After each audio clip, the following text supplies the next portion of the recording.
In just a few minutes, Jasmine Crockett spoke one unscripted sentence that brought President Ibrahim Traoré to tears and sent shockwaves through Washington. She wasn't there to flatter. She was there to confront a brutal truth, that U.S. aid to Africa often comes with conditions. Jasmine looked straight into the camera and shattered decades of Western double standards. Africa doesn't need saving. It needs to be heard, she said. What did she say that united millions, enraged political elites? And why is America still trying to bury her words? Stay with us. This is a story worth every second of your time. In the heart of Ouagadougou, as the morning heat rippled off the palace courtyard, President Ibrahim Traoré paced his study like a man with too many battles and not enough time. His cotton tunic clung to his back, damp with the sweat of a sleepless night spent decoding yet another foreign policy trap disguised as aid. On the desk in front of him lay a red folder marked URGENT in bold. Inside, a brief note from the Foreign Ministry, a video call scheduled for 10:30 a.m. with U.S. Representative Jasmine Crockett. No context, no warning, just a name. He scowled, not because he feared the conversation, but because he recognized the play. A black congresswoman, likely sent to soften the tone, to give the illusion of parody while pressing the same imperial demands behind polite language. Another face, he muttered, another mask for the same game. His chief advisor, Minister Coulibaly, entered without knocking, a tablet in hand and eyebrows already raised. "Sir, this is a soft call," he said, scrolling. "It's listed under agricultural cooperation. Nothing strategic, just optics." Traoré shot him a look that could freeze lava. "Optics," he repeated. "That's how colonialism dresses in the 21st century. In meetings, in memos, in smiles." He snapped the folder shut. "Set the camera in the study. No media, no briefing. I'll face her alone." Coulibaly hesitated.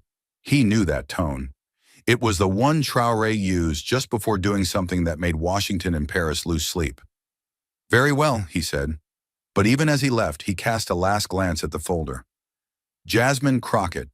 The name lingered like a match waiting for fuel. In Washington, the sky was steel gray and heavy, as if the city itself knew something was coming. Inside a cramped makeshift studio 3 blocks from the Capitol, Jasmine Crockett sat alone at a folding table, a cold cup of coffee beside her and a single overhead bulb casting sharp shadows on the wall. Her team had already left the room, giving her space, but the silence was louder than applause. Just 48 hours earlier, she'd been shredded by national media for speaking out against conditional aid to Africa. Headlines read like slaps. Crockett undermines U.S. interests. Congresswoman defends authoritarianism abroad. Is this who we send to represent us? It wasn't just pundits. Allies had gone quiet. Colleagues whispered in hallways. Donors ghosted her calls. And yet, here she was, minutes away from a direct line to the president of a nation at the center of the storm. She stared at the printed remarks in front of her, every word polished, approved, and dripping with neutrality. Economic collaboration, agricultural advancement, strategic dialogue. It was diplomatic anesthetic, written to please everyone and say nothing. Jasmine's jaw clenched. Her fingers hovered over the pages, then slowly pushed them aside. "I'm not here to lie for comfort," she whispered to herself. "I'm not here to protect systems that never protected me." She stood up, adjusted her blazer, and stared at her reflection in the black screen of the disconnected monitor. Behind her eyes burned the fury of 1,000 dismissals, 1,000 moments where being correct wasn't enough because she wasn't white, wasn't safe, wasn't silent. The world expected her to fold. Instead, she was about to set fire. She wasn't there to soothe egos. She was there to make someone listen, really listen. And she knew the moment the screen turned on, there would be no turning back. The screen blinked awake with a soft tone, but the tension arrived like a drumbeat. On one side of the call, President Ibrahim Traoré sat at an old wooden desk, the light from his tall window casting long shadows across the room. His face was still, sharp, unreadable. The face of a man used to being studied, not surprised. Behind him stood a quiet line of aides, one with a folder of policy notes, another adjusting the volume on the translator's headset. The protocol officer gave a slight nod, signaling the meeting was officially in session. Across the screen, Jasmine Crockett appeared seated in a plain room with a dusty blue backdrop and the soft glow of an overhead light. She didn't look rehearsed. She looked ready.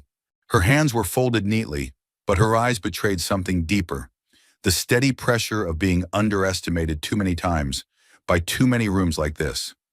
A staff voice broke the silence. "Congresswoman Crockett, the floor is yours." Jasmine gave a polite smile, not warm, but respectful, and reached toward the stack of printed remarks in front of her. For half a second, it looked like she might follow the script. Her fingers touched the edge of the first page. Then calmly, almost gently, she slid the entire stack to the side. The camera caught every motion. One of Traoré's aides stiffened. The translator hesitated, unsure if he'd missed something. But Jasmine's expression didn't change. She looked straight into the camera and began to speak. "Mr. President," she said, her voice low, firm, and so calm it demanded attention. "I was given prepared remarks today. Safe words, diplomatic phrases, the usual." She gave a small pause, just long enough to make it clear she was choosing a different path. "But I'm not going to read them, because those words weren't written for you. They were written to keep things comfortable for people back home." Her gaze never drifted. "I believe you deserve more than that, and I believe the people watching deserve more than that too." The room on both sides of the screen froze, not in confusion, but in recognition. Something unscripted was happening, and in diplomacy, that's the same as setting off a flare in a minefield. The protocol officer lowered his pen. The translator cleared his throat but said nothing, and Jasmine went on, not louder, but deeper. "I know I was supposed to talk about trade agreements and aid packages today, but I think we've had enough of speeches that say nothing. I came here to speak plainly, person to person, leader to leader, no filter, no mask." She wasn't raising her voice. She wasn't performing. But something about the way she spoke, steady, unshaking, full of choice, made the air feel tighter, as if the call had just shifted from a formality into a moment that might actually matter. And just like that, the room shifted.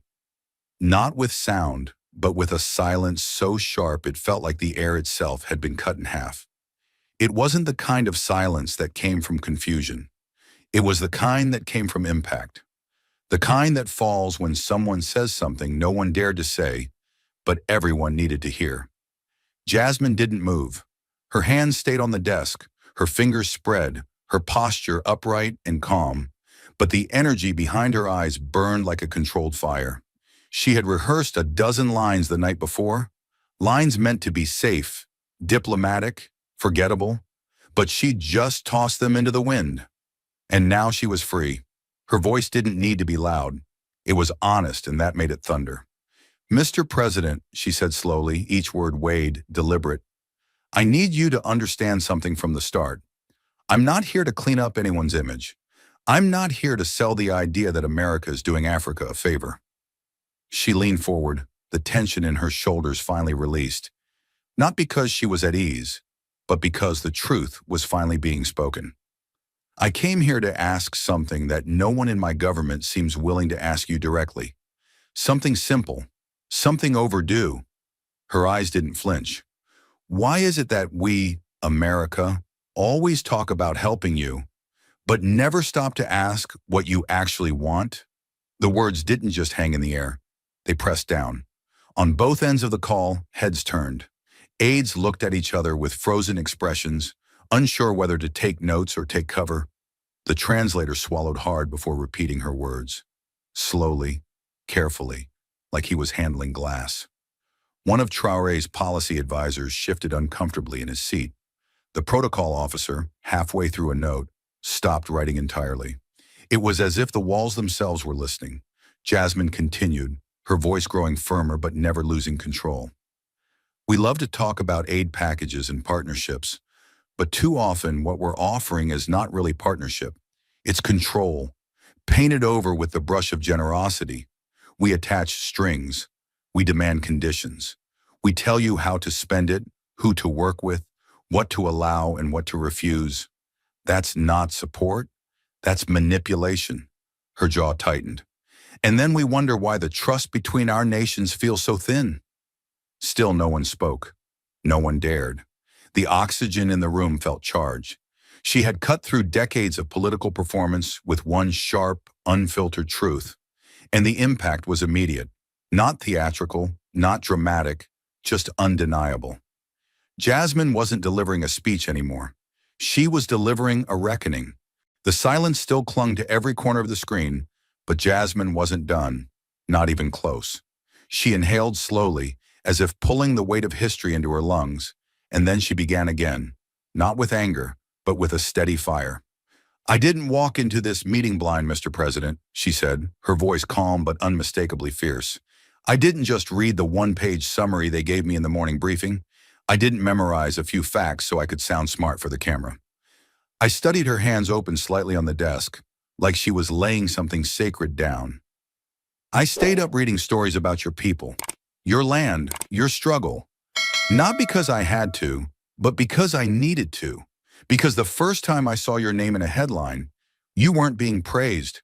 You were being ridiculed, labeled as reckless, dangerous, a threat to stability." She scoffed quietly. But whose stability were they really talking about? She paused, letting the question sting before she answered it herself. "Because the more I read, the clearer it became. You were doing something rare. You were saying no." Her voice tightened with purpose. "You said no to IMF loans dressed up as generosity. No to the kind of aid that shows up with a smile and a contract written in chains. No to the idea that Africa should be grateful to receive what it never asked for in the first place. And you didn't say it with bitterness.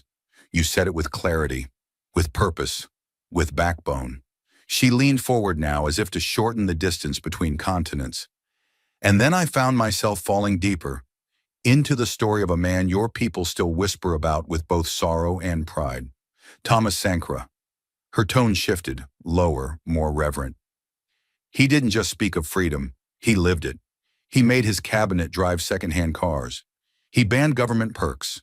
He planted trees to fight desertification when others planted deals to collect bribes. He told the world, we must dare to invent the future, and for that he was silenced." She let the word hang for a full breath. Assassinated, not just by bullets, but by the fear he triggered in those who profited from African silence. The words came slower now, but heavier. "When I realized you had chosen to follow that same path, not perfectly but fearlessly, I understood something else. Why people back home are so quick to label you a radical. Why the media barely reports what you're building, but never misses a chance to amplify what you're refusing." She looked directly into the lens. "Because you're not just challenging policies.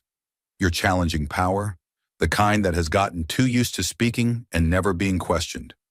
She pressed her lips together for a second, then added with a quieter force, "Back in Washington, I got told to be careful even saying your name. It might send the wrong message," they said. "He's not an ally." But they never asked me what kind of message I wanted to send. They just assumed I'd stay in line, that I'd smile, shake hands, and protect the same systems that have never protected people who look like me, or like you. They warned me, Mr. President, but they didn't understand. I wasn't afraid of backlash. I was afraid of silence." She paused again, heart steady, but her throat tight with meaning. "That's why I'm here. Not to praise you blindly, not to play politics, but because when I saw the way you stood alone, I realized I had to stand too." The room on the other end remained frozen. No notes taken, no whispers.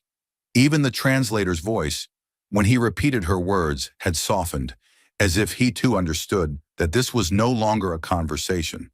This was something closer to truth. The truth she had just spoken didn't echo. It settled, like dust after a battlefield roar. But instead of retreating, Jasmine pressed forward, knowing this was the moment she had cracked the silence wide open. "Mr. President," she said, her tone dropping into something sharper, something almost defiant, "you've done what too many of our leaders, my leaders, don't have the courage to do." She didn't blink. "You chose people over profit, dignity over dollars. You put your citizens ahead of your comfort, your career, your reputation in foreign media." Her hand pressed firmly on the table now. fingers tense. And for that, they call you unstable. For that, they warn us not to get too close. She leaned in, voice steady but rising like a tide. But what if the real instability is leadership that's afraid to make that same choice? Across the screen, something changed. Ibrahim Traoré, who had sat like stone since the beginning, slowly leaned forward. It wasn't dramatic, just enough to show that he was no longer listening like a politician, but like a man hearing something he hadn't dared to hope for. His advisors exchanged glances, unsure if they should intervene, but he didn't wave them off. He didn't move at all. His eyes were fixed on Jasmine now, focused in a way that said, "This isn't noise. This is new." And Jasmine, seeing it, that quiet shift in his posture, that subtle crack in the armor, didn't back off. She took a breath and let her next sentence hit like thunder on steel. "You reminded me what leadership is supposed to look like, and it doesn't look like power.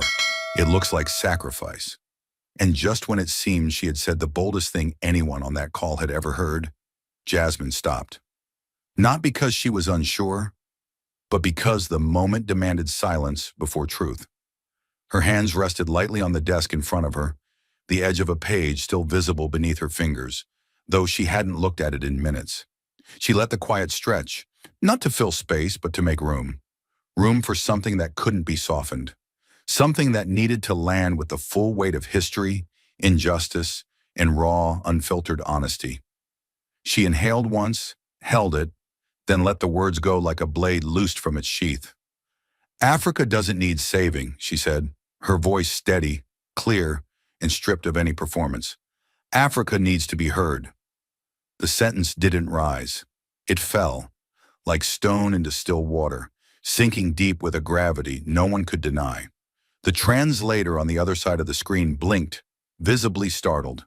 He opened his mouth, hesitated, then glanced toward the protocol officer beside him. Even he seemed unsure whether to repeat it, not because the words were unclear, but because they were too clear, because they broke a script everyone else had agreed, silently to follow. When he finally translated it, he spoke slower than before. His voice was low, deliberate, almost reverent, as if repeating something sacred he wasn't prepared for. Around President Traoré, tension rippled like a wave under glass. Advisors exchanged alarmed glances, eyes wide, lips pressed tight. One of them subtly reached for his tablet, already imagining the headlines. "American Congresswoman defies protocol on diplomatic call." Another leaned toward the communications chief, whispering something no one could hear but everyone could feel. "This is going to explode. It wasn't supposed to happen like this. This call was scheduled as routine, symbolic, safe, but the moment refused to be safe. And then, in the eye of that quiet storm, the only movement came not from panic, but from the president himself." Slowly, Ibrahim Traoré's hands, once calmly resting on the desk, curled into fists. Not with rage, with something far more dangerous to those in power. Truth that finally found its mark. His jaw tightened.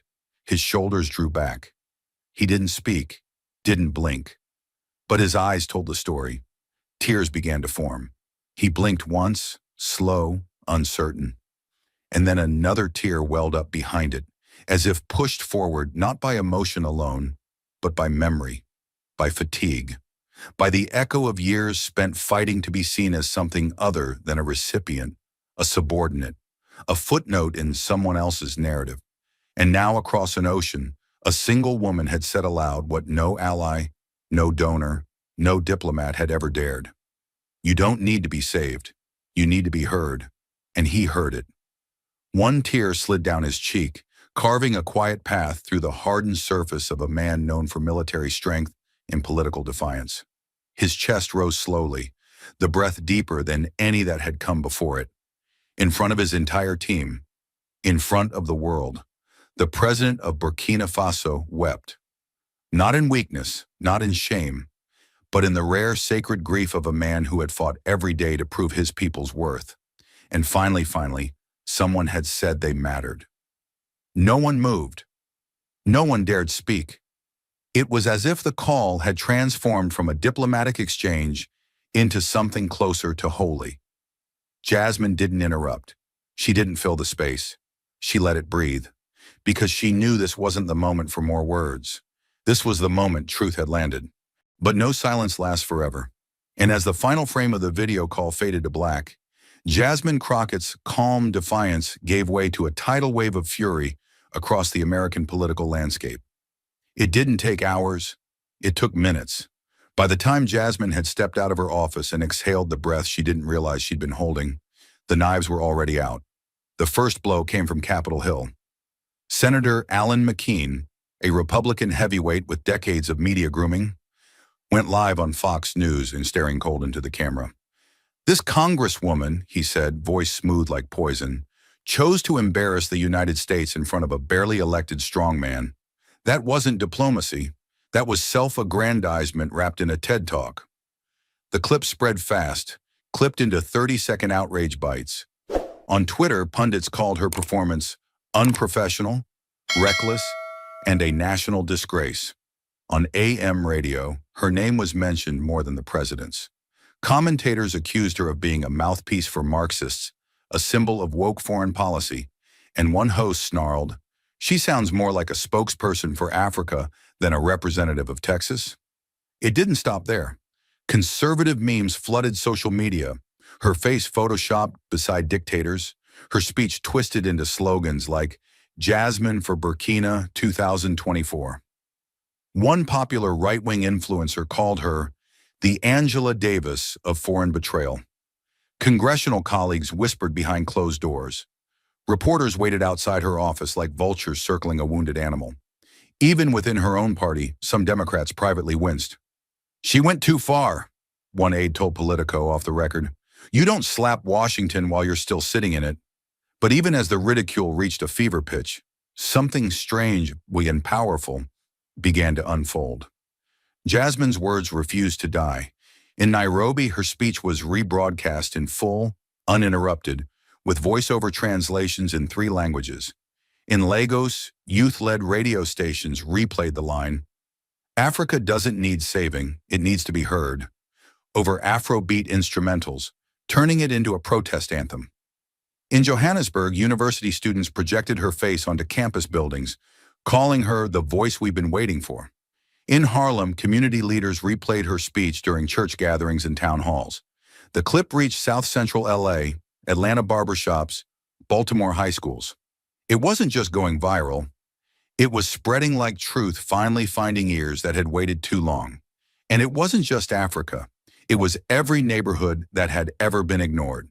Every community that had been spoken about, but never spoken to. Jasmine's inbox exploded with emails from people she'd never met. Students, mothers, teachers, immigrants, prison inmates. Each one echoing the same message. "Thank you for saying what we've always felt, but were never allowed to speak." A single mother from Houston wrote, "You made me believe again, not in politics, in dignity." The more the machine tried to crush her, the more human she became. Not perfect, not polished, but real. And somehow that was more dangerous to the system than anything she'd said on camera. Because Jasmine Crockett had done what few dared. She'd looked power in the face and said, "You're not the only voice that matters anymore." They wanted her silenced. Instead, they made her impossible to ignore.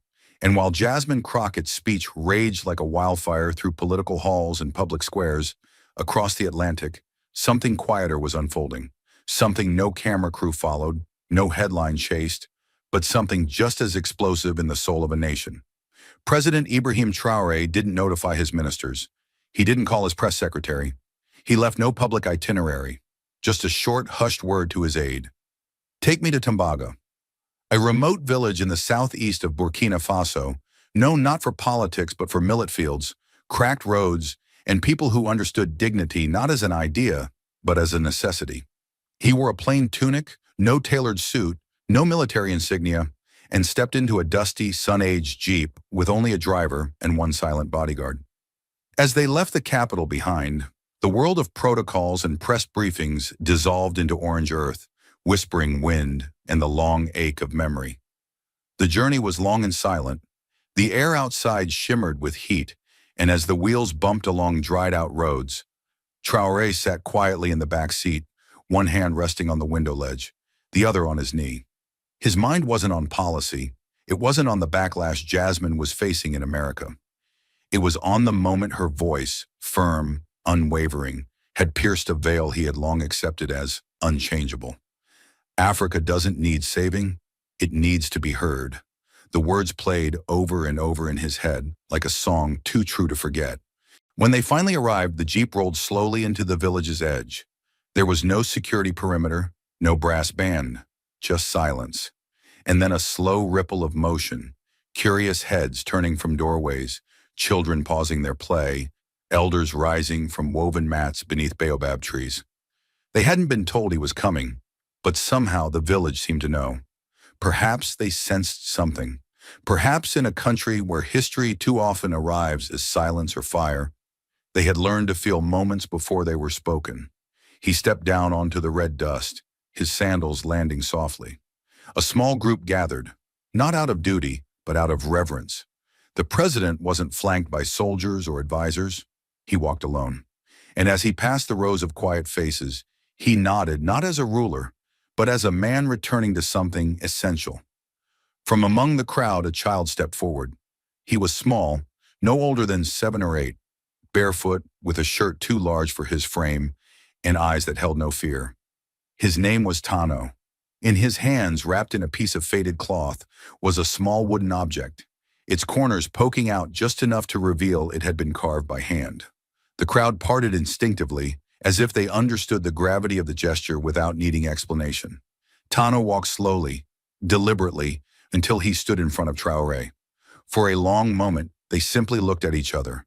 One man who carried the weight of a country, one boy too young to understand politics, but wise enough to feel truth. Then silently, the boy extended the bundle. Traoré bent down, not with ceremony, but with something deeper. His knees met the dirt. He unwrapped the cloth gently. Inside was a sculpture, carved from dark rosewood.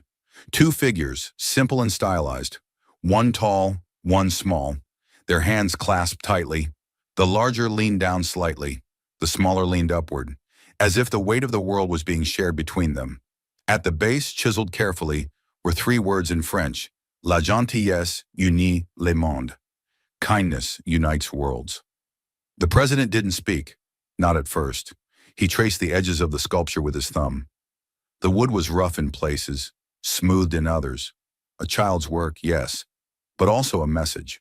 Not filtered through speechwriters or campaign slogans. Not planned, not manipulated. This was unfiltered, undiluted truth. And then the tears came. They surprised even him. They weren't the tears of politics or grief. They were something more primal, a wave of emotion that had been building for years, decades, under layers of resilience and responsibility. His shoulders trembled, his lips pressed tight. He didn't wipe the tears away. He let them fall, slow and quiet, carving their own path down his face like rain on stone. No one moved. The villagers stood still, eyes wide, hearts thunderstruck. They had seen their president speak to foreign leaders, walk across battlefields, stand stoic through droughts and conflict. But they had never seen him like this, raw, human, humbled. Tano didn't flinch. He watched, not confused, but with a strange serenity, as if some part of him knew this was what the man needed. Not applause, not power, but release. He took a step closer. The president, still kneeling, looked up at him. Tano reached out and touched his arm. She said, "You made us feel heard," the boy whispered. Traoré nodded slowly, trying to speak but unable to find words. He looked around at the village, the cracked homes, the bare feet, the worn tools, but also the eyes. The eyes were lit up, not with pity, with pride. And in that moment, Ibrahim Traoré realized something Jasmine had already known. Power isn't in what you build, but in who you see. Eventually he stood, the sculpture still in his hand. He didn't say anything grand, no speech, no declarations, but he turned to his aide and said softly, "I want this placed on my desk. Not the gold plaque, not the flag, this. Let this remind me what I'm really carrying." And with that, he walked back toward the jeep, his eyes red, his pace slow, but his heart lighter than it had been in years. That evening, as the sun sank low over Tumbaga and villagers returned to their homes, Tano sat under the baobab tree with his older sister. He didn't say much, just held the cloth the sculpture had been wrapped in. His sister asked, "Do you think he liked it?" Tano didn't smile. He just looked toward the road where the dust still hovered in the air and said, "I think he needed it." And miles away, as the Capitol lights flickered on and the city resumed its rhythm, President Traoré sat alone in his private study. The sculpture now rested at the center of his desk. He didn't turn on the news. He didn't pick up his phone. He just sat back in his chair, eyes locked on those two wooden figures. One big, one small, hand in hand. And for the first time in a long time, he allowed himself to hope. Not as a leader, but as a man who had finally been heard. The lights inside the studio were cold, almost surgical. Not the warmth of stage lights designed to flatter, but the kind that exposed everything. The cameras were already rolling when Jasmine Crockett stepped onto the set. She adjusted her mic herself. No handler, no fuss. Just her, a chair, and the unmistakable air of someone walking into a lion's den and refusing to flinch. Across the table sat the host, polished, practiced, and perfectly rehearsed. He shuffled his cue cards as if the performance hadn't already begun. He wasn't here to learn, he was here to corner. The moment Jasmine settled in, the lights dimmed slightly and a red dot on the camera came alive like a signal flare. "Congresswoman Crockett," the host began with a saccharine tone, "you've had quite a week. Viral fame, global headlines, and no shortage of criticism, particularly from those in your own country. So let me ask you what everyone's wondering. If you could go back, knowing all the backlash your words would cause, would you still say them?" The room tightened. Jasmine didn't smile. She didn't blink. She didn't try to soften her posture for the audience. Her voice came slowly at first, not out of hesitation, but with the kind of precision a surgeon uses when making the first cut. "Let me be clear," she said, locking eyes not with the host, but with the camera, with the millions of people watching from their homes, phones, and classrooms. "I didn't speak to win applause. I didn't speak to make headlines. I spoke because silence is too damn expensive." The host shifted slightly. The camera zoomed in. Jasmine's voice deepened, not louder, just heavier. "I didn't praise President Traoré because he wears a title. I praised him because, in a world drowning in ego, he chose something rare: service.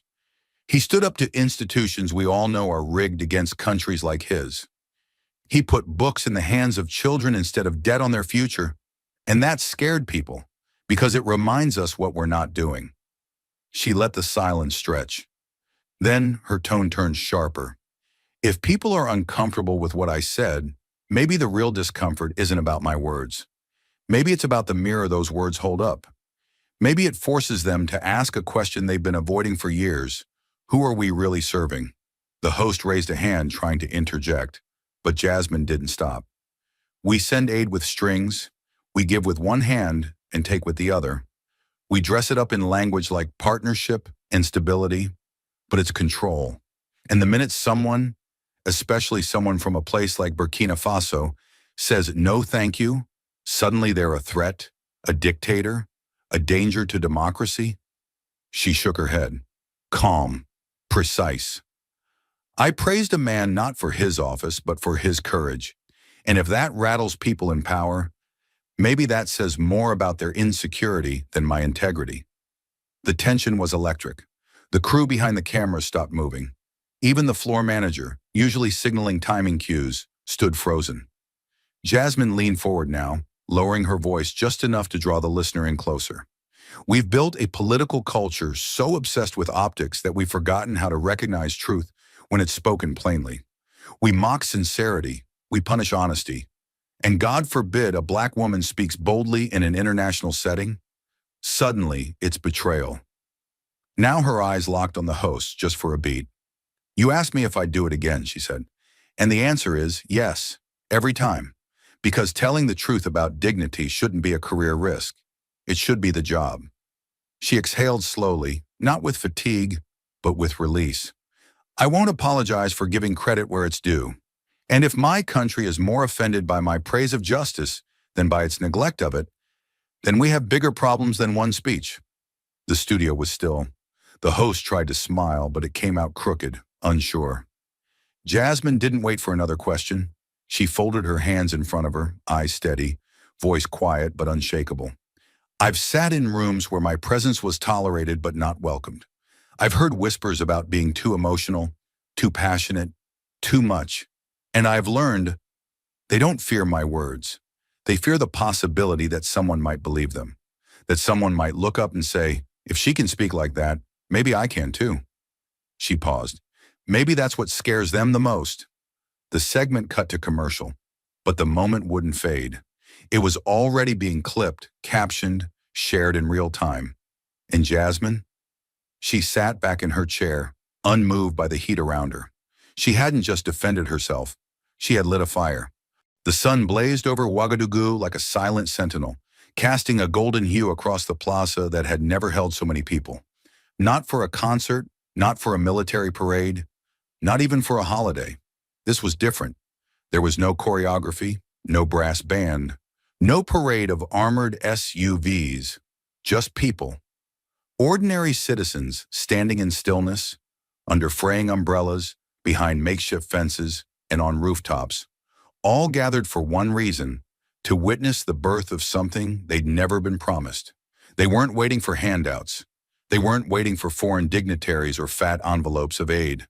They were waiting for acknowledgement, for a signal that this time things might actually change, and that change might come from within. On the makeshift stage stood a structure covered in canvas. Behind it, hidden from the crowd's view, technicians in simple black t-shirts were fumbling with a dusty projector and frayed cords. The heat made the equipment cranky, the screen sweat-stained. But finally, after a small crackle of static and the flicker of a loading bar, the giant screen came to life. Gasps moved through the crowd like a ripple on water. It was her, Jasmine Crockett, projected 40 feet high, broadcast from her congressional office in Washington. Her figure looked both distant and familiar, like a long-lost relative speaking into the wind and somehow being heard across oceans. She wore no jewelry, no American flag pin, just a simple black blouse. But her posture, her gaze, that was unshakable. To the children of Burkina Faso, she began, her voice steady but intimate. To the teachers who keep showing up with no chalk, to the mothers who walk 6 miles just to enroll their daughters in school, to the fathers who stay up at night teaching their sons to read by candlelight, you are not invisible. The crowd didn't cheer. Not yet. They listened. Too often, she continued, the world writes your story for you. They write it in boardrooms, in Western capitals, in newspapers that will never print your names. They call you fragile. They call you poor. But what I saw when I met your president, what I saw when I studied your history, is not fragility. It's strength. It's resilience. It's a defiance that says, we will not be told who we are anymore. The silence deepened. Jasmine leaned slightly forward and her voice lowered. A little boy once gave me a sculpture, she said. 2 figures holding hands, one large, one small. Underneath it, he had carved 5 simple words. Kindness unites the world. She lifted the carving gently into frame, the same one Tano had given to President Traoré weeks before. Her fingers trembled just slightly. That boy, she said, may never know what he gave me. But I carry his gift every day because it reminds me what we forget too easily. Real power doesn't come from how much you can control. It comes from how deeply you can care. The camera held on her eyes for a second too long before the video faded to black. The screen went dark. No one moved. Not the girl in the front row clutching a borrowed notebook. Not the elder with the bent cane and glassy eyes. Not the security guard sweating through his uniform. Then came the first clap, then another, and another. And then it happened. A thunderous wave of applause exploded from the plaza like a storm that had waited years to break. Children shouted her name. Old women lifted their hands skyward. Men beat their chests in rhythm. Even those who didn't fully understand the language had understood something more powerful. They had been seen. From behind the curtain, President Ibrahim Traoré stepped into the sunlight. There was no teleprompter, no red carpet, no bodyguards flanking him. Just a man in a hand-woven tunic, his face carved with quiet disbelief. He didn't rush. He didn't wave. He walked slowly to the podium, letting the applause fill the space between his steps. And then he spoke. "She did not bring us promises," he said in French, voice husky with emotion. "She did not come offering contracts. She did not speak to us as if we were her students. She did not speak down to us." He paused, his eyes scanning the rows of children at the front. His gaze settled on a girl in a purple head wrap, no older than 10, sitting on her father's shoulders. "She did something more dangerous," he said softly. "She listened." A hush fell over the crowd again, not out of confusion, but reverence. "She reminded the world," he continued, "that we do not need pity. We do not need to be saved. We do not need more signatures on papers written in languages we do not speak." He stepped away from the microphone now, almost speaking to himself. "We need to be heard." The wind picked up then, fluttering the flags behind him.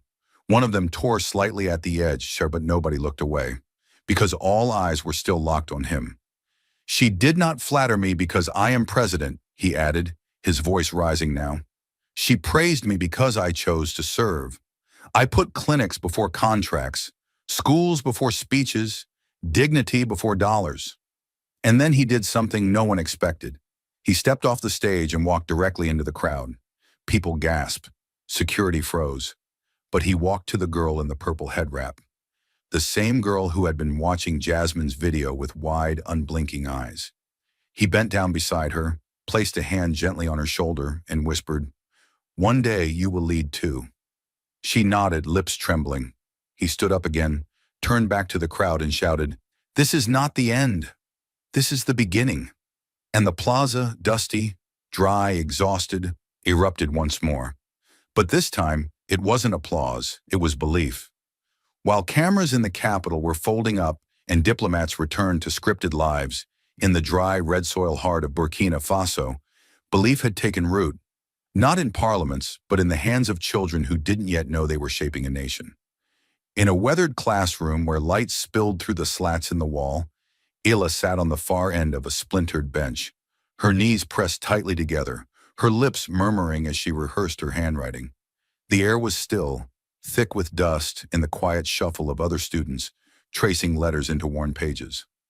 There was no air conditioning, no smart boards, no glass windows, only hope pressed into the margins of old wood and thin paper. The notebook she held was still stiff from newness, the kind of new that makes children afraid to ruin it. But today she wasn't afraid. Today she was determined. Her pencil, already dulled to half its size, carved out each word like it mattered more than breath. "One day I will be a teacher, like the president." She paused after the final word, staring at it as though it had appeared by magic.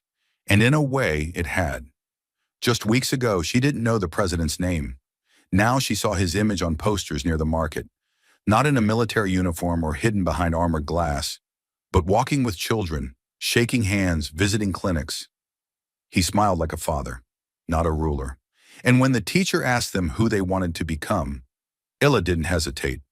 For the first time, her answer wasn't nurse or mother or I don't know. It was leader. Not because someone told her to say it, but because she had seen it done with kindness. Meanwhile, under a neem tree just beyond the schoolyard, a smaller girl named Nima sat cross-legged, alone. Her dress was frayed, patched at the sides, and the soles of her feet were coated with fine red dust. In her lap rested a soft doll sewn from discarded cloth. One eye was a button, the other just black thread. She rocked it gently back and forth as if the doll were listening, and maybe it was. Her lips moved slowly, almost reverently, as she whispered, "Her name is Hope." Then more softly still, "Before I didn't know what to wish for. Now, I do." Her voice didn't tremble. It didn't ask permission. It was a truth so quiet it roared.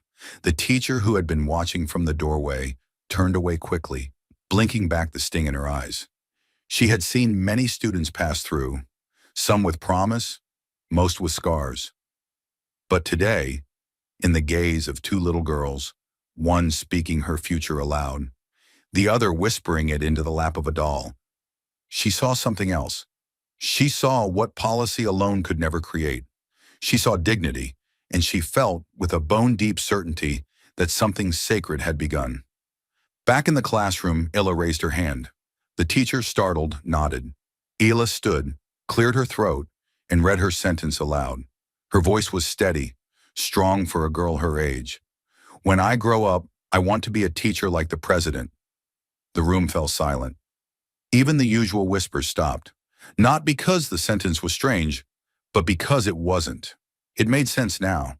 For the first time, her dream belonged. The other students clapped, not mechanically, but with joy. Some laughed shyly, others glanced at their own notebooks, wondering what they might write next. The boy sitting beside her leaned in and asked if she thought boys could become presidents who cared too. She nodded without hesitation. "If they listen first," she said. The world had not changed with legislation. It had not changed with speeches. It had changed when a little girl in a forgotten village believed she was seen and knew that her voice might matter, not someday, but now. That morning, when she had walked to school, Illa had passed goats, quiet trees, and women drawing water from a cracked cement well.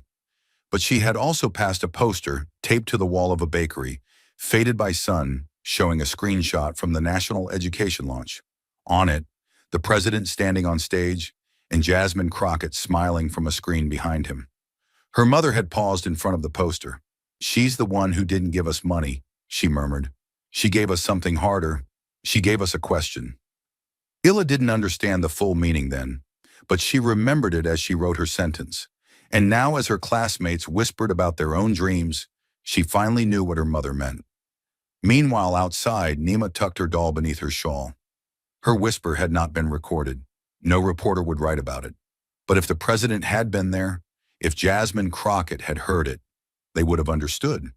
Because that whisper about dreams, about hope, was the whole revolution in miniature. Politics hadn't arrived with marching bands or foreign advisors. It had arrived in the fingertips of children writing on line paper. It arrived in the imagination of a girl who believed leadership was not about speaking loudly. It was about hearing the quiet, while children in rural villages whispered dreams they didn't know they were allowed to have. And the quiet weight of hope began settling over Burkina Faso like early morning mist. Somewhere far away, in the polished, sterilized air of a Washington, D.C. studio, Jasmine Crockett prepared to speak her final truth. The camera's red light blinked to life. Across the table sat one of America's most prominent political interviewers, a man known more for interruptions than insight. A man who had grilled presidents, humiliated governors, and once made a senator walk off set. Jasmine didn't flinch. She wore no designer jacket, no media-polished smile, just a quiet defiance and the kind of fire that doesn't scream but sears. "Congresswoman Crockett," the host said slowly, carefully, like winding up a trap, "if you could go back, knowing how many feathers you ruffled, the international headlines, the scathing op-eds, would you still say those words to President Traoré?" Jasmine didn't hesitate. "Yes," she said. Then she leaned forward, elbows on the table, eyes locked onto the lens. "Because I didn't praise him for being a president. I praised him for something far more rare, for putting his people before power." The host blinked, stunned. The crew behind the cameras paused. This wasn't a political answer. It was a line carved in steel, and she didn't stop. "See, in this town," she continued, voice tightening, "we romanticize silence. We dress it up as strategy. We call it decorum when we avoid hard truths. But I won't apologize for saying that listening, truly listening, to Africa is more revolutionary than all the money we've ever thrown at her." She paused just long enough to let the weight settle. "And if that makes some of my colleagues uncomfortable, maybe they should ask themselves what comfort is costing the rest of the world." The air turned electric. No scripted soundbite, no party-tested phrase, just truth. Raw, unvarnished, and aimed like a scalpel. The segment aired uncut. Within an hour, it had been shared over 4 million times. By midnight, young activists were quoting her line in videos. By morning, the walls of local high schools bore the words in spray-painted letters, Power doesn't serve people. People serve people. Meanwhile, in Ouagadougou, the presidential residence stood silent against the backdrop of a rising sun. Inside, Ibrahim Traoré moved with purpose, but not for cameras. He wore no sash, no medals, only a simple tunic.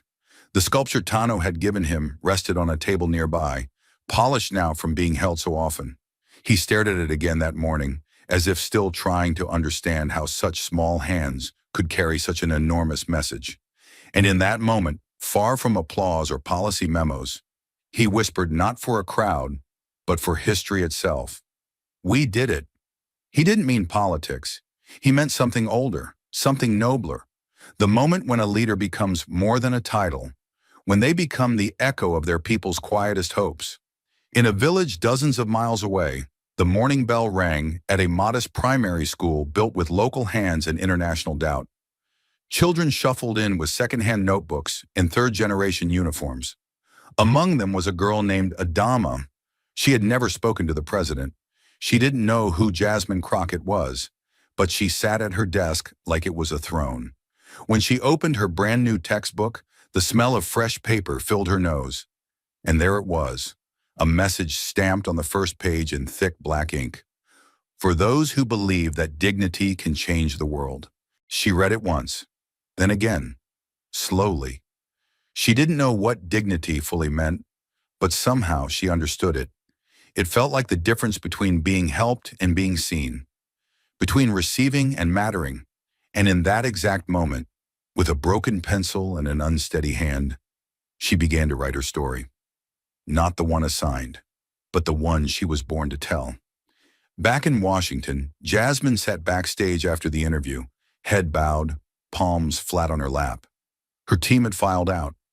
The room was quiet except for the soft hum of air conditioning and the distant rhythm of a city that still didn't know what to make of her. On the table beside her lay a small carved replica of the Tano sculpture. Someone had mailed it anonymously with no return address. Just a sticky note. You gave us permission to believe. Jasmine picked it up, turned it in her hands. She didn't cry. She didn't speak. But something inside her settled, like the sound of a final puzzle piece clicking into place. The next day, at a newly opened public library in Baltimore, a mural was unveiled. It stretched across the entire back wall. Two figures, one large, one small, hands joined, standing not above the world but within it. Around them, trees bloomed from the ground. Books scattered like seeds, and painted across the top in bold brush strokes. Kindness unites worlds. No names, no politics, just the message. And every child who saw it knew. This wasn't about governments. This was about them. And so the story didn't end. Not with a vote, not with a treaty. It began again, quietly, steadily, in chalkboard lessons, in street corner poems. In the moment a child realizes their voice isn't too small to matter. Jasmine Crockett spoke one sentence, and it cracked something open in the world. And now from Washington to Ouagadougou, from Tano's carved hands to Adama's scribbled dreams, that crack had become a doorway. Through it, the future was walking in, one voice at a time. The video ended. The applause echoed across the plaza. But what came next was not celebration. It was silence. Not the silence of confusion, nor the stillness of fear, but a silence so full, so deliberate, it carried the weight of generations. Something had changed. In Washington, in Ouagadougou, in schoolyards and cabinet rooms, in refugee tents and academic halls. Something had shifted. Not because a policy was passed, not because a budget was approved, but because, for the first time in a long time, someone said the quiet part out loud and dared to believe that dignity, not dominance, could change the world. Jasmine Crockett had not traveled to make friends. She had not spoken to gain favor or appease institutions. She knew exactly what the cost would be. She had walked into a political hornet's nest with no armor but her conviction. And when she said, "Africa doesn't need saving, it needs to be heard," it wasn't a slogan. It was an unmasking, a direct challenge to every system that had built its empire on condescension, on presuming to know what people need without ever asking them what they want. That sentence hit harder than policy. It unsettled. It disrupted. Because it wasn't just about foreign aid.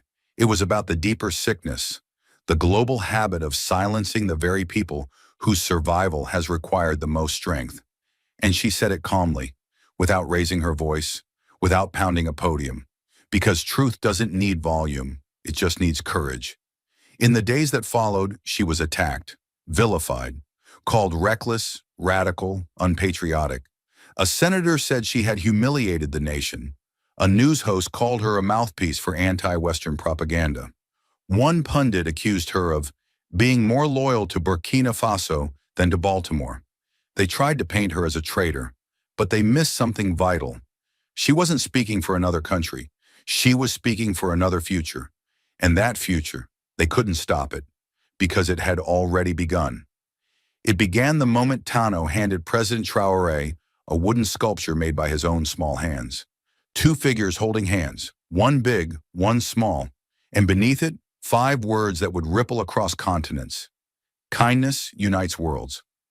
In that single object, carved not by power but by innocence, the world saw something no policy paper had ever captured: the humanity that exists beneath politics, the raw beauty of being seen. And suddenly, what Jasmine said didn't feel so radical anymore. It felt obvious. It felt overdue. Across Africa, the phrase began appearing on murals, on chalkboards, on signs at youth marches. In America, it showed up on protest posters, in spoken-word poems, in church sermons. Kindness unites worlds became more than a phrase. It became a North Star. In Oakland, a high school debate team opened their finals with Jasmine's speech. In Nairobi, a young girl wrote an essay titled, "What Would Happen If We Listened?" In Accra, a teacher gathered her students under a mango tree and played the clip on an old phone. When it ended, no one spoke for a long time, and then one child asked, "Why did it take this long?" That is the question. Why did it take this long for the world to treat dignity as policy? Why did it take this long to admit that service, not control, is the highest form of leadership? Why did it take one woman, standing alone, knowing she'd be punished, to remind the world that listening is not weakness, but revolution? And perhaps most powerfully, why did it take a little boy with a block of wood to show a president what legacy really looks like? In the end, Jasmine was not asking for applause. She was asking for accountability. She was asking leaders, all leaders, to choose courage over comfort. Not with grand gestures, but with simple truths. That serving people means actually serving them. That hearing a village is more powerful than conquering a country. That a girl with a notebook in a dusty classroom matters just as much as a banker in a glass tower. And that empathy, not ego, is what holds nations together. Back in Burkina Faso, President Traoré returned to his study. No cameras, no speeches, just him, alone, with the sculpture on his desk. He ran his fingers across the words again, not as a president, but as a man who had made mistakes, who had chosen hard roads, who had risked comfort for the kind of change that doesn't fit in headlines. And as he stared out the window at his country, poor in wealth, rich in heart, he whispered to no one, "We did it." And he was right, not because everything had changed, but because someone had finally said what needed to be said, and because someone else had listened. That's how change begins. It doesn't arrive in thunder. It doesn't scream through microphones. It starts in moments like this: a sentence spoken in defiance, a tear shed in quiet, a statue handed to a man who didn't expect to cry. And most of all, in the belief, however small, that the future can be different if we choose to hear one another. So what is the lesson? This: when dignity is no longer an afterthought, when we center it, protect it, live it, everything changes. Governments don't collapse, they evolve. Communities don't weaken, they rise. Children don't stay silent, they dream. And nations don't conquer, they listen. Because in the end, history doesn't remember those who shouted the loudest. It remembers those who spoke the clearest truth and paid the price for it. Jasmine Crockett did. So did Ibrahim Traoré. And so, now must we. And if history begins with a whisper, then what happens next depends on what we do after the silence. The story doesn't end with applause or a quote carved into wood. It continues only if we choose to carry its weight, if we turn belief into action and conviction into movement.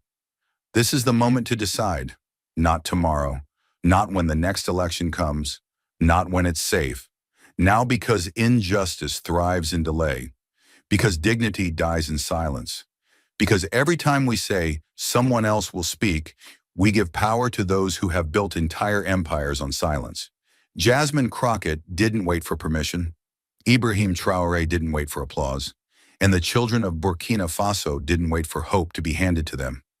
They made it themselves. So ask yourself, what are you waiting for? If you believe leadership should mean service, stand up. If you believe that people deserve to be heard, not managed, speak louder. If you've ever felt like your voice was too small, remember this story. One voice in Washington shook continents. One act of listening changed a nation. One act of courage from a child broke a president's heart open. And now it's your turn. Share this story. Start the conversation. Challenge the narratives that reduce entire countries to pity and leaders to puppets. Write, march, teach, vote, donate, protest, protect. Refuse to be silent when it matters most. Refuse to forget when the headlines move on. Because the world doesn't change when we watch. It changes when we act. And sometimes all it takes is one person, in the right moment, saying the hard thing, in a room that wasn't ready to hear it. Be that person, now before the silence returns. Thank you for watching until this moment and for standing with us on this journey for justice. Your support means everything. Like, subscribe, and turn on notifications so you never miss what's next. And we'd love to hear your thoughts. Leave a comment below and let us know what moved you most in this story. Together, our voices make a difference.